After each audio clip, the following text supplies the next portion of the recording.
So we'll try to get started. All right, thank you guys, everybody, for being here. I thought I could start out by summing up the game a little bit. I think that it was good to win. Offensively, I'll go over some of the positives first.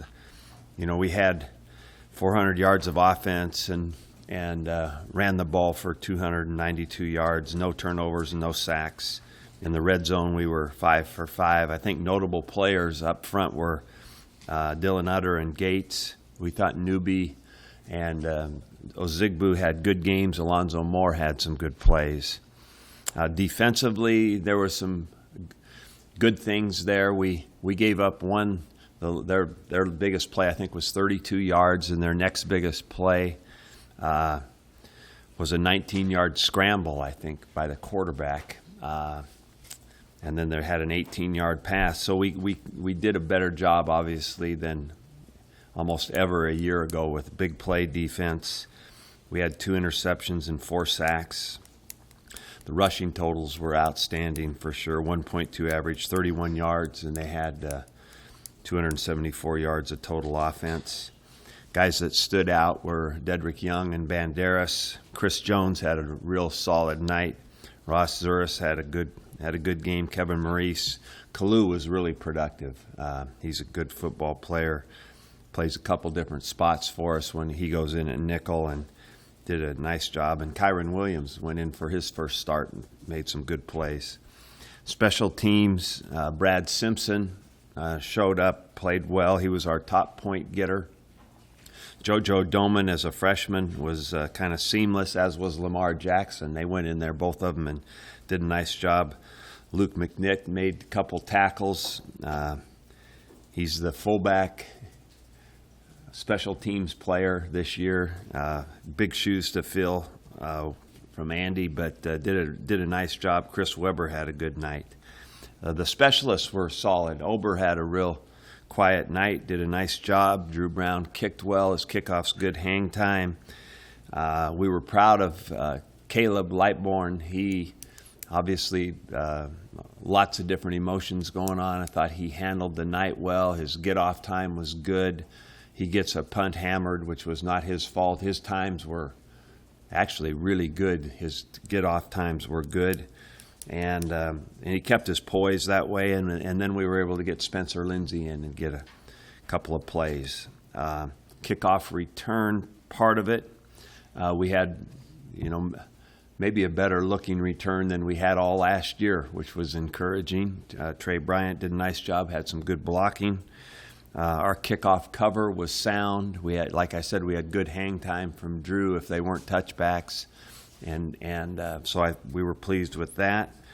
Our punt coverage and all that part of it was okay, except for the block punt. That's a big exclamation point negative in that deal.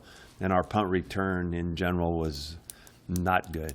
It was just not very well executed in any way, and we were trying to handle short kicks into the wind, and we were our own worst enemy in that part of it. Some of the other spots that need work, we had 2 special teams penalties. We had the halo infraction where we bumped into the returner, and then we had the celebration penalty in the end zone after the swinging gate play. Celebration penalties in general, I was really disappointed in all that because I actually had the sense on the sideline every time we made a good play we were going to have a penalty. And that's a bad feeling, and that's got to stop.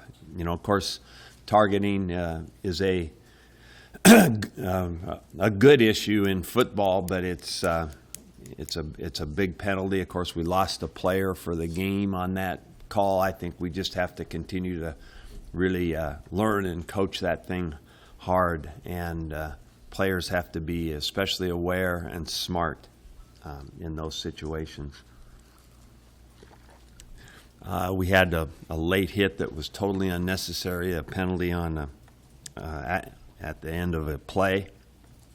Illegal formation that was inexcusable, cost us a first down. and a drive. We were just average on our personnel substitutions. We had a block punt. Many times you don't survive a game with a block punt. We had a kind of procedural thing where we had an equipment problem. We had a guy actually go down, but then he got up, and so then we had a hard time substituting. That's just part of knowing about how to play the game in that regard. We had a misexecution on a play that had real good potential when we fumbled the fly sweep. Our under coverage on defense was average at best.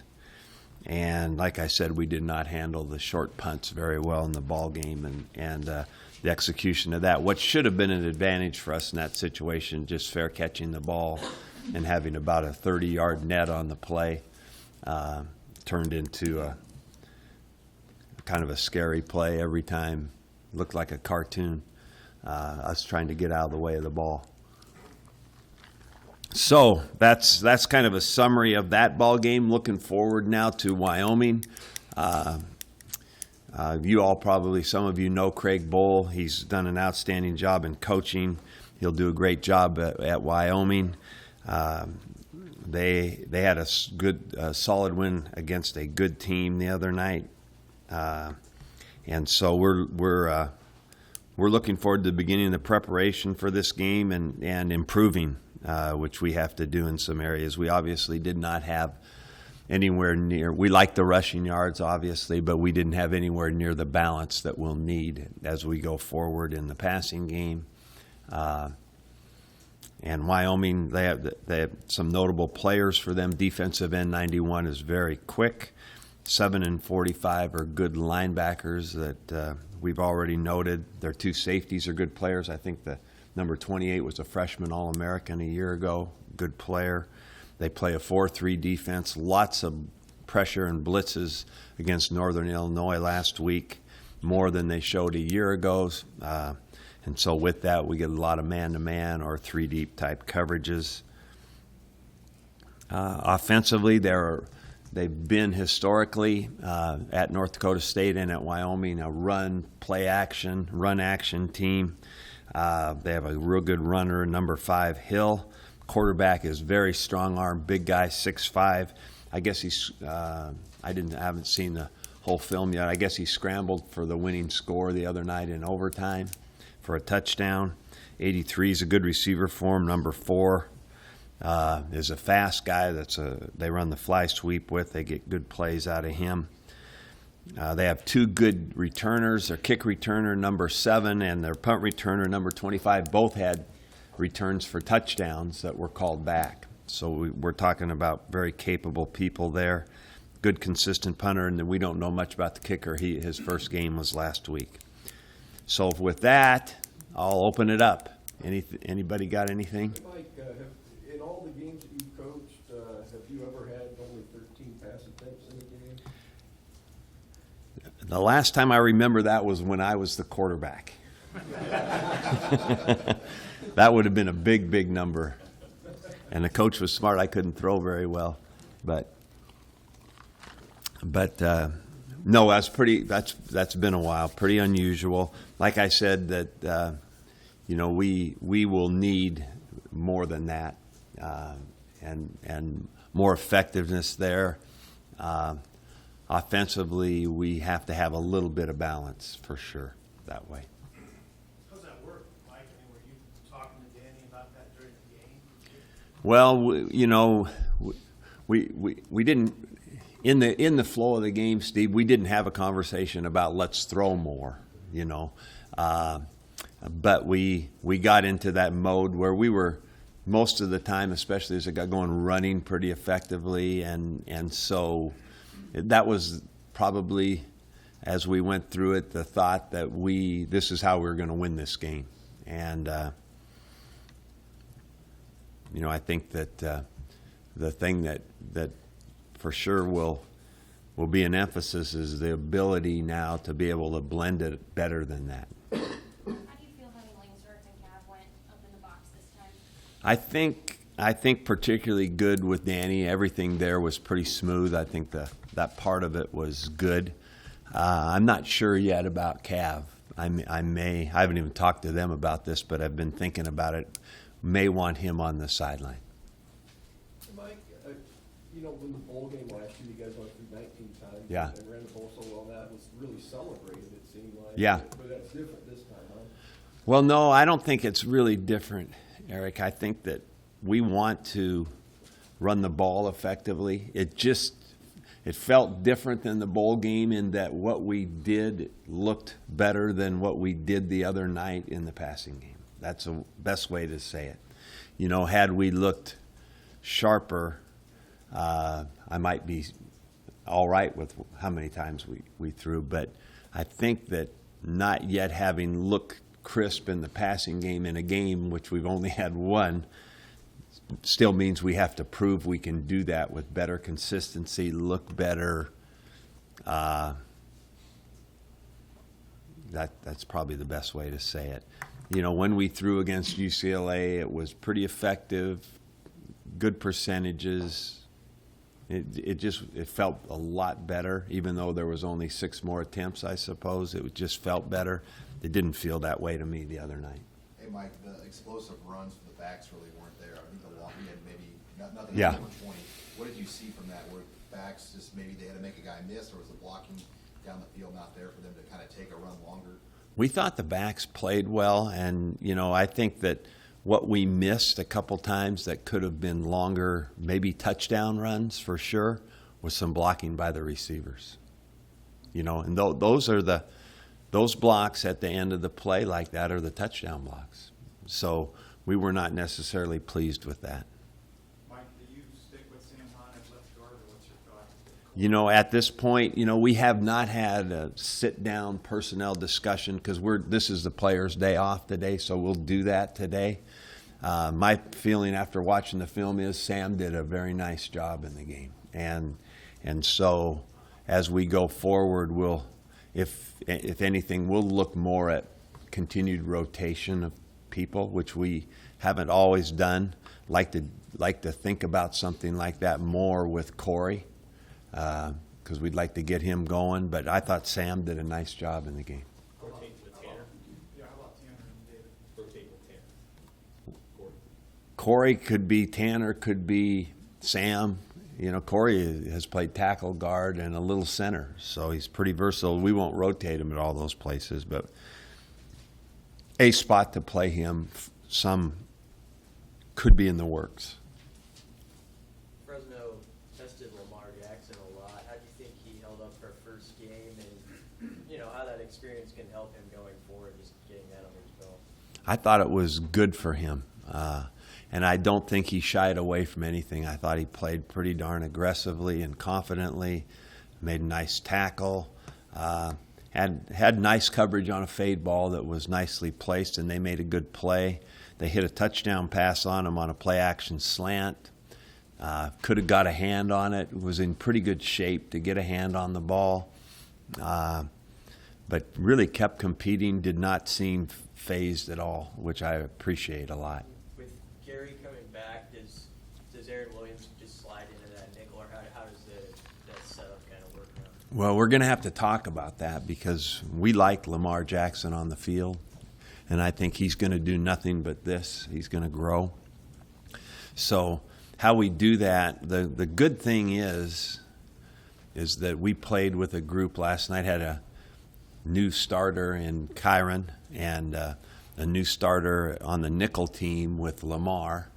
And, of course, Kalu has played nickel before, and that looked like that was a pretty good group, actually. I had a good, solid game. Like I said, Josh got lost on that one play, and he didn't need to. I don't know what happened to him on that play.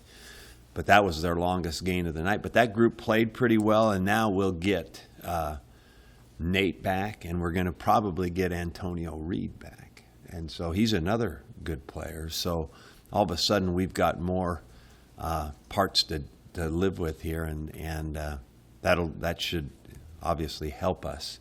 And now deciding how it looks is the next piece to the puzzle. Mike, just curious, why are you thinking about bringing Cav down? What was the thought process? Oh, I miss him down there. I think that, like I said, I haven't even talked to him yet about it, but I just got a sense I'd like him to be the one meeting with the line when they come off the field. Now, his eyes in the sky are good. Like I said, 1 year we had to do it for him, and we liked it. But I think at least, Steve, we're gonna evaluate it and talk about it in the next couple days and see, just to make sure all that communication is taking place, and seeing if it might not be better to switch him and Tavita. Tavita is smart, sees things well. He could also be the guy in the box that they could just flip it. You made a comment earlier in this press conference about every time you made a good play, you were worried there was going to be a celebration penalty. Was that a commentary on your players over celebrating or on the officials over flagging celebration? Well, that's a commentary on all of us, not the officials. I think that I think they called it right. I think that, you can't go spin the ball, and Zach did that, so he's going to get a penalty. I mean, it's my fault, his fault, everybody's fault. And what happens, what you can point out on a deal like that is that if that's a close game and you've just scored to take the lead and you do something like that and then you kick off back there, they're going to get the ball right in scoring territory. That's the reality of something like that. Can just kill the game for you. So that's part of the discipline that we have to have, and it is a funny feeling to have, because that's what I got to thinking as we were finishing out that game. Did you feel like there was you guys were just excited to make plays, or do you think there was an overemphasis on showing out? I don't know how to put it. Yeah, no, I think these are good guys. I really like our team, and I think that they were excited to play. I didn't even mention this. I was really impressed with how our defense ran to the football. It was impressive. When you watch the video and you see completion of the plays, you see a lot of hustle. So they were excited, and there is that fine line between just being happy and getting a penalty, and I've always wondered about that. You penalize a guy for being happy, but there is something over the top, and there are some defined things like spinning the ball that you have to avoid, and so I know better than to curb their enthusiasm, but I also know that we can't hurt ourselves. How much freedom does Zach have on that 2-point call? Does he get to make that call? None. On his own, or so you make that up top? We do. And, I think, though, that's a good point, because eventually, as we do this a little bit, you should have a kind of a green light, red light deal where something's on according to what you might see. But we had done it enough in the game. I frankly wanted to do this swinging gate deal because I got so tired of other people doing it and us spending practice time. I wanted somebody else to have to do it too. And so I kind of like it. And I think, we had this planned because of Sam, his athleticism. He was the holder, and he could, and then we didn't even know if we'd be able to continue to do it. But Zach is actually the perfect guy to replace him and try to do some stuff with, as he showed the other night. He's a good athlete. He's a quarterback, former quarterback. So I think it just gives us one more little bit of a threat there in the game, and I kind of like it. Coach, you seem pretty frustrated after the game. After going through the game tape, do you feel better about the win, or are you still pretty frustrated? I feel good about our team. I feel, I think that, I just thought and want it to be cleaner. We had 7 penalties, which is actually probably better than we did a year ago, but we didn't have to have those. I mean, you just almost look play to play that. I mean, you just want it to be cleaner than that. And I think that the one thing for sure that I learned a long time ago is you can't overlook in a win what you would never overlook in a defeat. You know, you'd be really mad about it. And so we just got to clean that up if we want to be the kind of team that we want to be. We get rid of some of those things, you know, then that game is even better. Score-wise, it's better. Everybody's feel for it's better. Like, you can eliminate the celebration penalties. I think you can eliminate the targeting. You can certainly eliminate the late hit unsportsmanlike play. You can eliminate the illegal formation. We can be cleaner on substitution. We should never. That was a simple blocking assignment on the block punt. And it was just a messed up assignment. It was so simple, something that's a day one thing, and we blew it. We can clean up the deal with the guy having an equipment problem.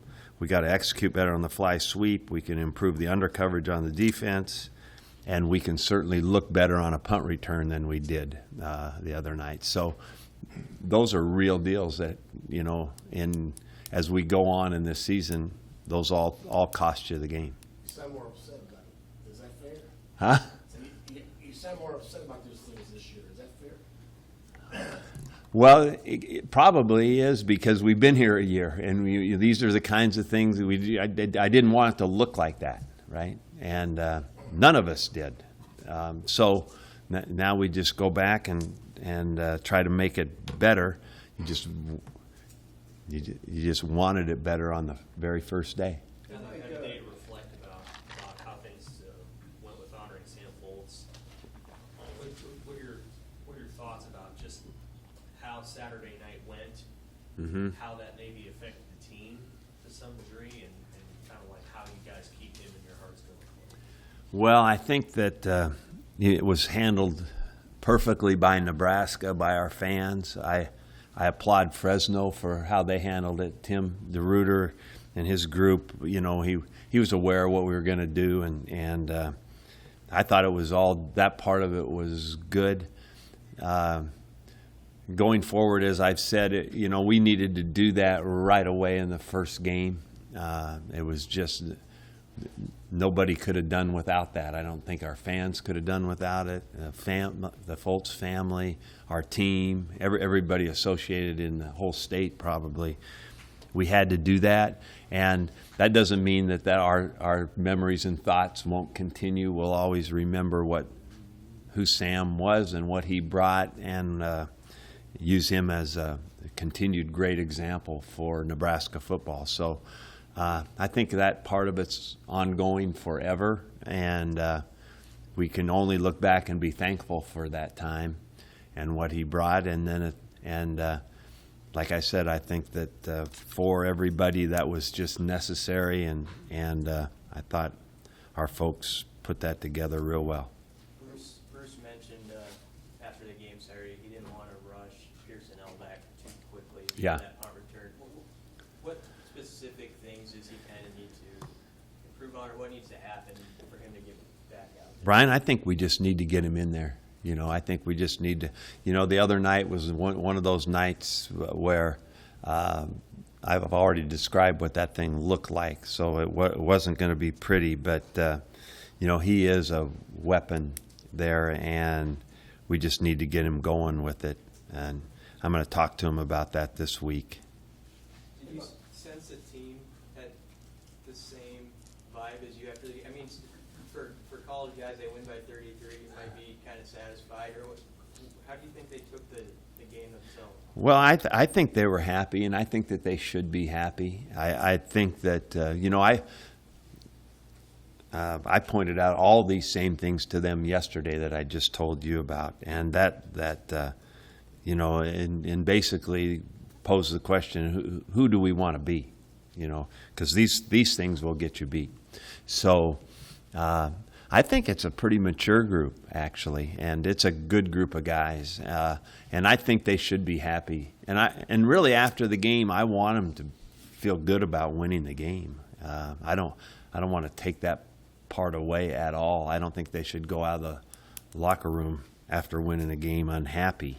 But I think that it is the first game of the year, and if we want to do some stuff, then we've got to improve. And so that's where that we take it, and I had to say this too much last year, but win or lose, you have to take the game, and it just becomes something you learn from as you go to the next ball game. So that's our goal, and I don't mean to be a downer on the win either. I like that a lot better than losing on the Hail Mary on the first game of the season. So, but it's also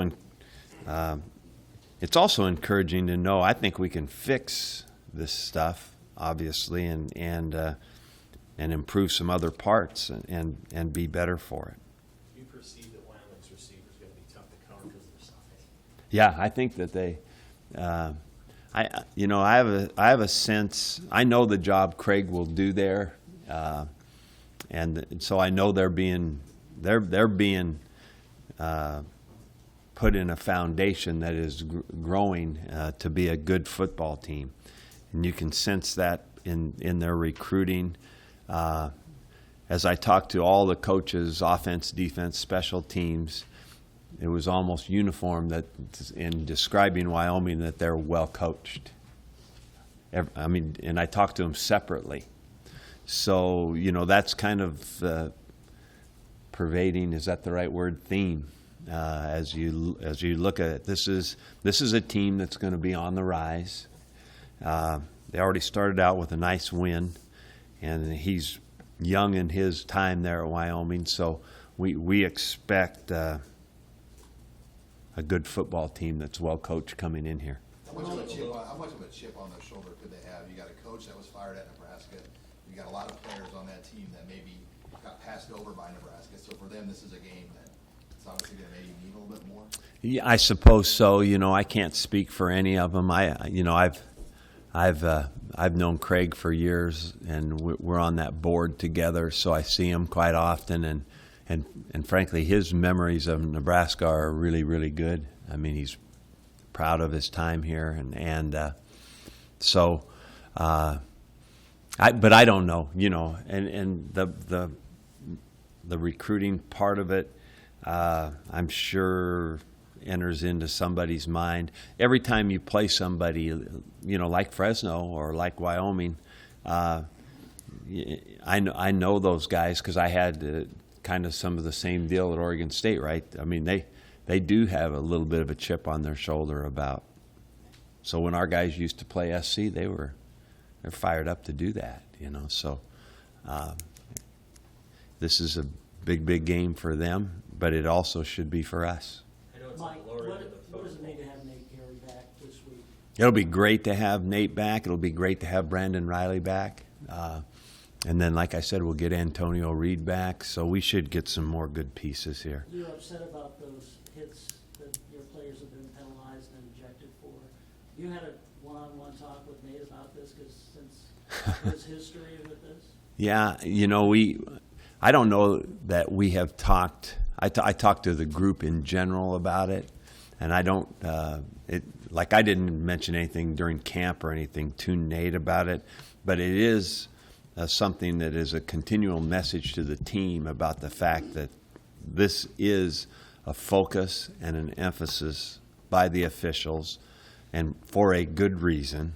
But it's something that I use the analogy of when you're playing basketball and you get into the first part of the game, you start to get a feel for how the officials are going to call it that day, and that's what's happened in general with the tackling, and it seems like always in space, where you've got to be really, really aware and smart. We could have very easily had another sideline late hit yesterday. I mean, I might have called it if I was the official on one of our players that shoved the guy after he already had him out of bounds. So, you're just all those kinds of plays. That wasn't a targeting deal. It was just would have been a unnecessary roughness or late hit. I know it's on the other end, of the scale, but you do compete with schools like Wyoming and South Dakota State, which played well at TCU and North Dakota State. Yeah. Walk-ons. Right. How much of a challenge is it to be able to talk to kids about why they should play here Mm-hmm. and pay their own way versus getting a scholarship at those other schools? Well, What is part of the conversation? Right. It's funny because we've talked about that more here probably in the last couple of months than ever before, because I think it was more prevalent. Am I right? Back in the day that more guys would just make a choice like this to walk on here. Is that a fair statement? Possibly than in the last decade or more. And that's understandable, right? Because you're talking scholarship and all that. And, you're also talking about the rise of some of these programs that are close to here, like North Dakota State and the other programs that are getting better. So what we've talked about doing is continuing to get an earlier feel for who these guys are. And I'm talking about earlier, even sophomore, and be able to track that. Of course, we want to be right on every guy that we scholarship that's local, but we also want to be ahead of the game on who that next group might be that we would really like to still have come here. And then it becomes from there, Sam, a kind of a personal choice for them. I think that, but what we want to do is be really well educated, I guess is the best way to say it. Hey, Coach, my news department wanted me to ask you, do you have any comment on the burglary at the Foltz home this weekend? And I guess my only comment is that is a really sad story, and probably I shouldn't even say anything. Probably just targeted, knowing they were not going to be there, which is I wouldn't want to be that guy. I know that in this state. Anything else for Coach? All right, thank you.